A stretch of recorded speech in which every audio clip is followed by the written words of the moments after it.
আসসালামু আলাইকুম। Ruhi simple life ব্লগে জানাই আবারও স্বাগতম। কাছে এবং দূরে, দেশ এবং দেশের বাইরে যে যেখানে আছেন, আশা করি আল্লাহর অশেষ রহমতে ভালো আছেন। আলহামদুলিল্লাহ, আমরাও ভালো আছি। আজকে আমি আরেকটি নতুন ভিডিও নিয়ে চলে আসলাম আপনাদের মাঝে। আশা করি ভালো লাগবে। আজকে হচ্ছে মহিষের পায়া এবং বিরিয়ানি রান্না করব। এই গরুর মাংসের বিরিয়ানি, মহিষের পায়া। এই তো মাংসগুলো আমি এখন কেটে বেছে সুন্দর করে এই হাত দিয়ে ম্যারিনেট করে নিচ্ছি, হাতে মাখা আর কি। আমি তো সবসময় হাতে মাখা মাংস রান্না করি, অনেকবার শেয়ার করছি আমার, কারণ ডেলি লাইফ। এই তো এক এক করে আমি আদা বাটা, রসুন বাটা, পেঁয়াজ, রসুন, তারপর টমেটো সব কিছু দিয়ে দিচ্ছি, নারকেল বাটা সব কিছু দিয়ে তারপর আমি এখন হাত দিয়ে মেখে নিব ভালো করে। এরপরে আমি এটার কিছুক্ষণ ম্যারিনেট করে রেখে তারপর চুলায় বসিয়ে দিব। এই তো এইভাবে কে কে আমার মতো হাত দিয়ে ম্যারিনেট করে রান্না করে বিরিয়ানি রান্না করেন আমাকে কমেন্টস করে জানাবেন। কারণ আমরা এখন তাই একটি পরিবার হয়ে গেছি, ইউটিউব পরিবার।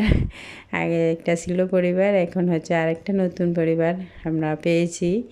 আসলে ইউটিউবে এসে অনেক অনেক প্রিয় প্রিয় আপু ভাইয়েরা পেয়েছি। ভিডিও না দিলেও ভালো লাগে না, এই আর কি। এখন একটা অভ্যাসে পরিণত হয়েছে, চাকরির মতো। এটা না দেখলে ভালো লাগে না। আর কেউ যদি ভিডিও না দেয় তাদেরকে অনেক মিস করি। কে কে আমার মতো এভাবে মিস করেন? এই তো আজকে কিন্তু আমার গায়ে প্রচুর জ্বর, তারপরেও আমি ভিডিওটা দিচ্ছি খুব কষ্ট করে। প্লিজ আপনারা সবাই আমার ভিডিওটি দেখবেন, দেখতে দেখতে ভালো লাগবে। এই তো আমি এখন সব কিছু দিয়ে আলতো হাতে এই ম্যারিনেট করে নিচ্ছি, কারণ এখানে হাড্ডি আছে, হাতের মধ্যে ফুটো লাগবে, তাই আর কি। এখন আমার তেল দিয়ে আবারও মাখিয়ে ঝুঁকে নিচ্ছি, কারণ আমি সব কিছু দিলেও আগে তেল দিই না, কারণ তেল দিয়ে আবার মেখে নিই। তারপর আমার কাছে এই মাংসটা স্বাদ বেশি লাগে মনে হয় আর কি। এই তো এখানে কিছু কাজের ফাঁকে বাজার নিয়ে আসছে, আর আমাদের তো মানুষ বেশি, বাজারেরও শেষ নেই। এক এক করে সব সময় এই কুটিনাটি বাজার করতে হয়, কারণ অথচ সব কিছু বেশি বেশি করে নিয়ে আসে, তারপরেও হয় না। তারপরে দেখি এটা শেষ হয়ে গেছে, ওইটা শেষ হয়ে গেছে, এইভাবে চলতে থাকে আর কি। এই তো এখানে পুঁই শাক, টক পাতা নিয়ে আসছে গরুর পায়া মহিষের পায়া রান্না করার জন্য। এই তো এখন কথা বলতে বলতে আপনাদের সাথে আমি মূল্যবান জিনিসটা চেয়ে নিই, কারণ এইটা এভাবে বক বক করতে করতে কখন সময় ফুরিয়ে যাবে আর চাইতেও ভুলে যাব, তাই আর কি। এই ড্রাগন ফলগুলা দেখেন, একটা ড্রাগন ফল 2 টাকা 99 পয়সা, অর্থাৎ 2 দেড়হাম 99 পয়সা আর কি। এই বাংলাদেশে প্রায় 100 টাকা করে পড়েছে। আমি এখন চিন্তা করছি কিছু ড্রাগন ফলের চারা উঠানোর জন্য, দেখি চেষ্টা করি শখ করে আর কি। টাকার দাম হলো তো খাওয়া হচ্ছে, আসলে কি আর করার। এই ড্রাগন ফলের চারাগুলো আমার কাছে খুবই সুন্দর লাগে, ফলগুলো ধরতেছে সবাই দেখতেছি। আর এখানে কি আর করব, এখানে তো কিছু করতে পারি না রে, গরমের জন্য। গরমে একদম প্রচুর গরম, কিচ্ছু হয় না, সব কিছু মরে যায়, তাই আর কি কিচ্ছু করতে পারি না। তাই আমার ভিডিওটি দেখতে দেখতে যদি কোনাংশে যদি ভালো লেগে যায়, আমার কোনো নতুন বন্ধু হয়ে থাকেন, প্লিজ চ্যানেলটি সাবস্ক্রাইব করবেন, লাইক করবেন, শেয়ার করবেন এবং পাশে থাকা বেল আইকনটি বাজিয়ে দেবেন। বেল আইকনের অল অপশন প্রেস করে দিবেন, আমি যাতে নতুন কোনো ভিডিও দেওয়ার সাথে সাথে আপনারা পেয়ে যান। আর আমার পুরাতন বন্ধুরা এই ভিডিওটি একটি লাইক দিয়ে কন্টিনিউ করবেন, কারণ একটি লাইক আমাদের কাছে আপনাদের এই লাইকটা অনেক অনেক মূল্যবান। কারণ লাইকটা যদি না চায় কে আপনারা দিবেন। আর এমনও যাদের ভালোবাসা আছে তারা তো এমনিতেই দিয়ে দিবেন লাইকটা, তারপরেও তো চাইতে হবে, এটা মূল্যবান জিনিস যেহেতু। না চাইলে তো যদি কেউ না দেন তারকে, আর যারা তো দিবেন ভালোবেসে দিয়ে দিবেন, যারা দিবেন না তারা তো দিবেনই না, এই আর কি। আর অলরেডি এই দুটি কাজ যারা করে রেখেছেন তাদেরকে তো অসংখ্য অসংখ্য ধন্যবাদ। এই তো এখন বাহিরে চুলায়, টিনের চুলায় আমি এগুলা রান্না করে নিচ্ছি। আসলে মাঝে মাঝে এইভাবে রান্না করতে খুবই ভালো লাগে, বাহিরের আলো বাতাস আর কি। এখন আমি গরুর পায়ের জন্য টক পাতাগুলো বেছে নিচ্ছি, পরিষ্কার করে নিচ্ছি এইভাবে। এই বাহিরের এই টিনের চুলাটা আসলে খুবই উপকারী আমার দৃষ্টিতে বাংলাদেশের জন্য, কারণ বাংলাদেশে প্রচুর বৃষ্টি হয় এবং গ্যাসের সমস্যা। শখ করে আপনারা চাইলে এইভাবে একটা চুলা বানিয়ে ছাদের উপর রান্না করতে পারেন, কারণ ঘরে তো রান্না করলে কালি হয়ে যাবে আর কি ঘর। আমরা এভাবে বাইরে রান্না করি। এখন পায়াগুলো আমি আগে হলুদ দিয়ে সিদ্ধ করে নিয়েছি, কারণ এভাবে রান্না শিখেছি প্রথম থেকে আর কি, মা দাদির থেকে যেভাবে শিখলাম ওভাবে আমরা রান্না করি। এইভাবে আগে একটু লবণ, হলুদ, আদা এগুলো দিয়ে আমরা সিদ্ধ করে ফেলি। তারপর আবার সব কিছু মশলাপাতি দিয়ে সুন্দর করে কষিয়ে বাগারের মতো দিয়ে দিই আর কি। তারপর টক পাতাটা দিয়ে দিই। এই যে এখন গরুর পায়ার জন্য আমি সব কিছু প্রসেসিং করে নিচ্ছি। এখানে রসুন, পেঁয়াজ বেরেস্তা করে নিয়েছি, একটু ব্রাউন কালার করে নিয়েছি আর কি। এখন আমি মশলা, হলুদ, তারপর মরিচ, দারুচিনি, এলাচ সব কিছু দিয়ে এখন আমি এক এক করে কষিয়ে নিচ্ছি। আসলে এই প্রসেসিংটা এখানে এই বিরিয়ানি রান্না করলে তার দোকানে আর কি, যেখানে দোকানে বিরিয়ানি রান্না করা হয় আর কি, বিক্রি করে, ওরা এভাবে এই ঝুলটা দিয়ে থাকে।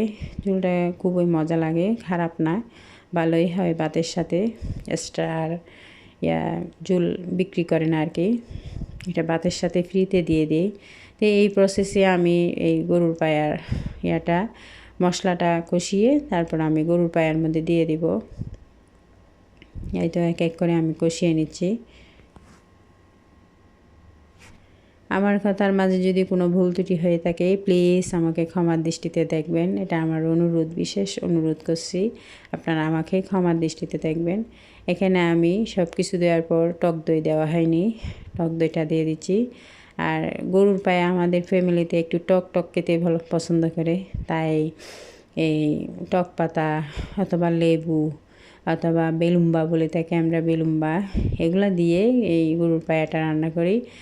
টক এক এক পরিবারের রুচি এক এক রকম, তাই আর কি। এটা হয়তো অনেকেরই পছন্দ নাও হতে পারে, কিন্তু আমার পরিবারের এই টক পায়াটা খুবই পছন্দ।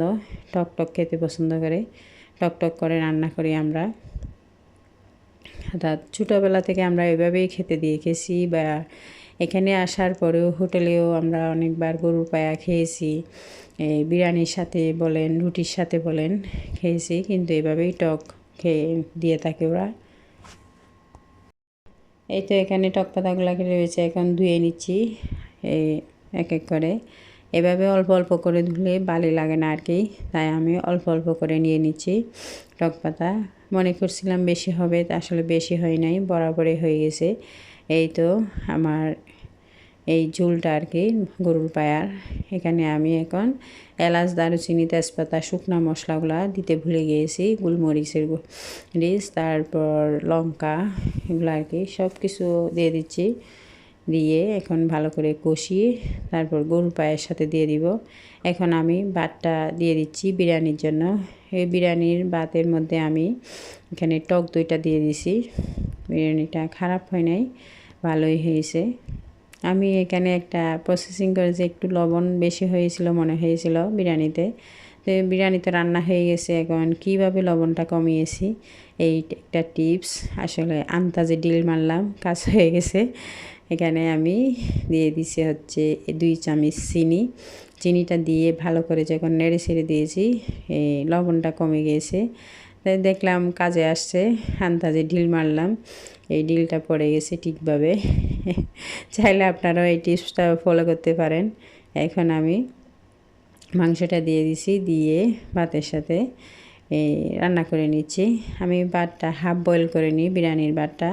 এই টিপসটা আপনারা চাইলে ফলো করতে পারেন। বিরিয়ানি রান্নার ক্ষেত্রে চালগুলা ধুয়ে হাফ বয়েল করে নিলে এরপর মাংসটা দিয়ে দিলে ভাত একদম পারফেক্ট হয়।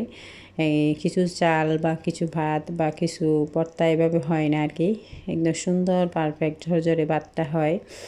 এই যে নলা সরি এখানে এই গরুর পায়ার মধ্যে টক পাতাগুলো দিয়ে দিচ্ছি। গরুর পায়া এখানে প্রায় 15 জনের জন্য রান্না হয়েছে। এটাও বাইরে এই টিনের চুলায় রান্না করে নিয়েছি। এই আসলে একটু আগুন ধরাতে টাইম লাগে, কিন্তু যখন জ্বলে তখন একদম তাড়াতাড়ি হয়ে যায় রান্নাটা। এই চুলা কিভাবে তৈরি করি একদিন আপনাদের সাথে শেয়ার করব, হয়তো কারো না কারো উপকার আসবে। আর আমরা যারা বাইরে থাকি তারা তো পিকনিক বা এটা সেটা করে বারবিকিউ করে বাইরে খেয়ে থাকি, তাই এটা কাজে আসবে যদি এই কোনো সময় যদি আপনারা এভাবে এটা ফলো করে থাকেন। আমরা এটা নিয়ে যখন এই গত বছর পিকনিকে গিয়েছি, এখানে আমাদের 2-1টা ফ্যামিলি গিয়েছিলো, ওরা দেখার সাথে সাথে এটা ভিডিও করে নিয়ে বাসায় তৈরি করে ফেলেছে। বলে কি এটা তো খুব কাজের জিনিস, এই জিনিসটা কে শিখিয়েছে এরকম বলতেছে আর কি। তাই ইদানিং আমার পরিবারে অনেকে এসেছেন, যদি আমি না যেয়ে থাকি প্লিজ আমাকে কমেন্টিতে একটু মেসেজ করবেন, আমি যেতে সহজ হবে। আমি যাব আপনাদের সাথে কাছে, যতক্ষণ সময় হোক, 2 দিন হোক বা 1 দিন হোক, আমি যাব এভাবে।